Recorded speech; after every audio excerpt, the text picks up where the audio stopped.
Trolley luggage repair সার্ভিসিংয়ে সকলকে স্বাগতম।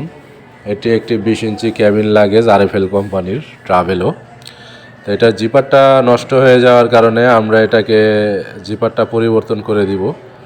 এটা 8 নাম্বার জিপার সেট করা ছিল, তো আমরা 10 নাম্বার জিপারটা সেট করব এটার মধ্যে, যাতে করে নষ্ট না হয়। অনেকে আছে বিভিন্ন জায়গায় এই লাগেজগুলো রিপেয়ার করতে দিয়ে ভালো মতো রিপেয়ার করতে পারে না, যারা তাদের কাছে দিয়ে আসে।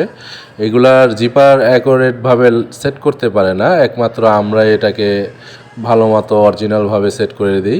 দেখেন ভিউয়ার্স, আপনার 10 নাম্বার লাগেজে 10 নাম্বার জিপারটা আমরা সেট করে ফেলছি। এটা এখন অনেক দিন পর্যন্ত আবার লাগেজটা ব্যবহার করতে পারবে। বোঝাই যাচ্ছে না যে এটা পরবর্তীতে সেট করা হয়েছে। তো যারা রিপেয়ার করতে চান, সার্ভিসিং করতে চান লাগেজ, তাহলে আমাদের স্ক্রিনে দেওয়া নাম্বারে যোগাযোগ করবেন। ধন্যবাদ।